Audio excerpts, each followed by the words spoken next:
Hey guys, welcome my channel. আমি মনে জানা কারণ আমরা কথা বলবো যে দেশু সেভেনের আপডেট এরকম ভাবে দেবদা তুমি দিয়ে দিচ্ছ। আমি বাইরে রয়েছি, হঠাৎ হঠাৎ ঝামাকা আসছে। আর দেবদা রেগুলার বেসে এই প্রথমবারের জন্য দেবদাকে একদম ফ্রন্ট ফেসে দেখতে পাওয়া গেল। একটা আপডেট দেবদা দিয়েছিল, সেটাকে নিয়ে খানিক নেগেটিভিটি হয়েছে, সিরিয়াল হতে পারে, এই হতে পারে, ওই হতে পারে। তো আবার দেবদা এমন একটা আপডেট দিয়েছে, সেটা আবার ব্রেক করে দিয়েছে। সেই সিরিয়াল বলার আর জায়গাটা কিন্তু দেবদা রেখে দেয়নি, সেই জায়গাটা তো কিন্তু কোথাও গিয়ে করেই দিয়েছে। তার সঙ্গে সঙ্গে দেবদা আরো কিছু জিনিস করেছে, যেরকম ধরো পরাণ যায় জ্বলিয়া রে, সেইটারই যে মানে এটা যে পরাণ যায় জ্বলিয়া রে 2 হচ্ছে, মানে একদম চোখ বন্ধ করে সেই ইঙ্গিত দেবদা কিন্তু দিচ্ছে বলা চলে, বারংবার দিচ্ছে। তো যাই হোক, দেবদার অফিসিয়াল পেজে চলে যায়, সেখানে একটা ভিডিও বেরিয়েছে এবং একটা ছবি বেরিয়েছে। দিস আর রেকি টাইম। আমি একটা কথা বলেছিলাম, আজকে কত তারিখ তোমরা মিলিয়ে নাও। আমার পুরোনো ভিডিওতে অ্যাভেলেবেল রয়েছে, আমি তো চেঞ্জ করতে পারবো না। আমি বলেছিলাম মে মাসের সেকেন্ড উইকের ভিতর থেকে তোমরা দেখতে পাবে। আজকে শনিবার 16 তারিখ, তোমরা দেখতেই পাচ্ছ। তো শনিবার 16 তারিখ আজকে। আর আজকে এরকম ঘটনা ঘটে গেছে, এরকম মানে কাণ্ড কারখানা দেবদা দেখিয়ে দিয়েছে যে আজ থেকে রেকি শুরু হলো। বন্ধুরা, আগের দিন যেটা দেখেছো সেটা একটা স্টুডিওতে লুক টেস্ট, তাও আবার তোমার কে যেন বলে অনির্বাণদা। এবং এখন যেটা তোমরা দেখবে, দেবদা যেটা নিজের পক্ষ থেকে ছেড়েছে, প্রায় 1 ঘন্টার উপরে হয়ে গেছে। আমি দেখিনি মানে কি, মানে আমি ছিলাম না প্রথমত। তারপরে বাড়ি এলাম, দেখি সবাই আমাকে টেক্সট করে রেখেছে যে দেখো দেখো দেখো এরকম দেবদা ইয়ে করেছে। তো তোমাদেরকে দেখাই, ওয়েট ফর ইট। আমরা একসাথে দেখবো এবং সেলিব্রেট করবো। প্রথমত অফিসিয়ালি দেবদাকে দেখতে পাওয়া গেছে, আর তার পরবর্তীতে এই ছবিটা দেখো, একটা স্লাম এরিয়া। এটা এটা একেবারেই কিন্তু গ্রামে গঞ্জে শুধু তাই নয়, একটা স্লাম এরিয়া হিসাব মতন দেখতে গেলে। একটা স্লাম এরিয়ার ভিতরে দেবদা কিন্তু ছবি তুলেছেন, এবং সকল মানে ওখানকার যে বস্তির যে মানুষজনেরা রয়েছেন তাদের সকলের সাথে, বস্তি ঠিক বলা চলে কি আমি জানি না, আমাকে কারেক্ট করো এটা যদি বস্তি না হয়ে থাকে বা কোনো, মানে এটা স্লাম এরিয়া দেখে যাই তাই মনে হচ্ছে। খুব একটা মানে পোশাক আশাক দেখেও মনে হচ্ছে সেরকম জায়গাতেই কিন্তু রেকি হচ্ছে। তো প্রথম জায়গাটা এটা।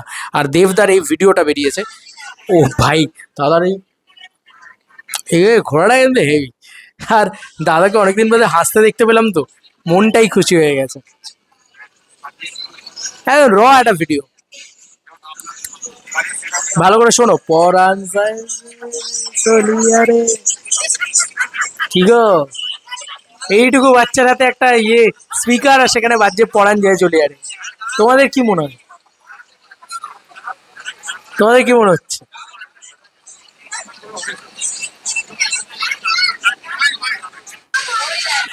যাই হোক, যাই হোক, দাদা পুরো এলাকাটাকে একদম মেপে নেওয়া বলে না, ডিরেক্টর ভাই, ফার্স্ট টাইম ডিরেক্টর। তো সেই মানুষটার এই জায়গাটা তো হবেই। এই ভিডিওটা ভাই কেউ ভাইরাল করে দেবে ভাই, আলাদাই। এই পুচকিটা ইয়েটাকে নিয়ে, মানে পুচকিটা ওই কি বলবো, ওই সাউন্ড বারটাকে নিয়ে ঘুরে বেড়াচ্ছে আর চিৎকার করছে। তো দারুণ লাগছে এটা বিষয়টা অ্যাকচুয়ালিতে। এবং এখানকার মানুষজনদের পোশাক আশাক দেখলেই বুঝতে পারবে, খুবই মানে নমিনাল একটা জায়গায় গিয়েছেন আর কি দেবদা। এবং খুবই মানে বস্তিটাই, আমার তো অ্যাকচুয়ালি বস্তি টাইপেরই লাগছে। তো সেরকম বস্তির এলাকা থেকে কিন্তু শুটিং হবে। তো বুঝতেই পারছো যে সেই যে রুটেড ব্যাপারটা, আবার বলছি, সেই রুটেড ব্যাপারটা কিন্তু তুলে আনার চেষ্টা করা হচ্ছে। এটাই আমার খুব খুব প্রয়োজন ছিল। আমার মনে হয়েছিল বিদেশে গান, বিদেশে শুটিং সব ঠিক আছে, বাট এই রুটেড কালচারটাকে যদি তুলে আনা যায়, তার থেকে আনন্দের আর কিছু হতে পারে না। তো ফাইনালি এটা ভালো লাগছে যে দেবদা সেই জায়গাটাতে জোর দিচ্ছে। আমি একটা কথা বারংবারই বলেছি কিছুক্ষণ আগের একটা ভিডিওতেও, যে কাউকে না ছোট নজরে দেখলে হবে না, কোনো উদ্ধত্ত থাকলে চলবে না, ওভার কনফিডেন্স থাকলে চলবে না, শুধু কন্টেন্টে জোর দিতে হবে আমাদের। দেশও সেভেনের না কন্টেন্ট খুব ভালো হওয়া উচিত।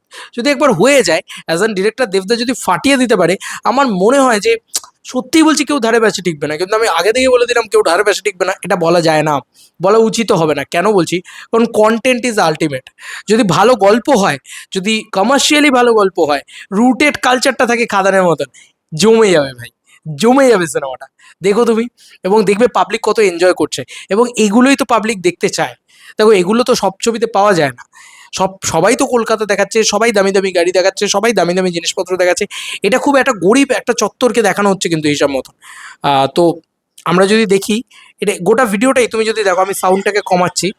ফার্স্টে তো দাদাকে দিয়ে শুরু করা হয়েছে, এবং রেকি ইত্যাদি দাদার সাথে কথাবার্তা চলছে, বোঝানো চলছে, পুরো বিষয়টা দাদা দেখছেন, লোকেশনটা দাদা দেখছেন কি কি বিষয় রয়েছে। তো সেখানে দেখো পুরো রুরাল একটা এরিয়া, সেখানে একটা বাচ্চা মানে এরকম জামা পরে করছে, তারা গেম খেলছে ইত্যাদি করছে। সেখানকার মানুষজনদের পোশাক আশাক দেখো, তাহলে বুঝতে পারবে। হয়তো এনাদেরকে ব্যবহারও করা হবে দেশু সেভেনে। তো কোথাও গিয়ে এখানে দেব শুভশ্রী মানে কিন্তু যা চকচকে কিছু, যা চকচকে বিষয়, এটা আমরা ভেবে আসবো যে দেব শুভশ্রী মানে বিরাট লার্জার দ্যান লাইফ, বিরাট কিছু। তো দেব শুভশ্রী আসছে একদম রুটেড কালচার থেকে, দারুণ হবে এটা। আমার কোথাও গিয়ে মনে হয়, আমার মনে হয় যে সবার জন্য এটা ব্যাপকভাবে ওয়ার্ক করবে। আর যারা দাদার ফ্যান, যারা দাদাকে পছন্দ করে, তারা বোধহয় আজকে খুব খুশি হয়ে গেছে দাদার মুখের এক গাল হাসি দেখে। কারণ অনেক দিন দাদাকে দেখতে পাওয়া যাচ্ছিল না সোশ্যাল মিডিয়ায়, আমরা ভিডিও তৈরি করেছিলাম, দাদা তোমাকে দেখতে পাওয়া যাচ্ছে না, আমাদের মন খারাপ লাগছে। কারণ তুমি সবসময় খবরে থাকো, আর আমরা সকলেই জানি যে দাদা মানেই খবর। আর সেটা আবার দাদা দেখিয়ে দিল, দাদা মানেই খবরে থাকা, দাদা মানেই সবসময় আপডেট, দাদা মানেই সবসময় সেলিব্রেশন। তো সেটা আবার দাদা করে দিয়েছে।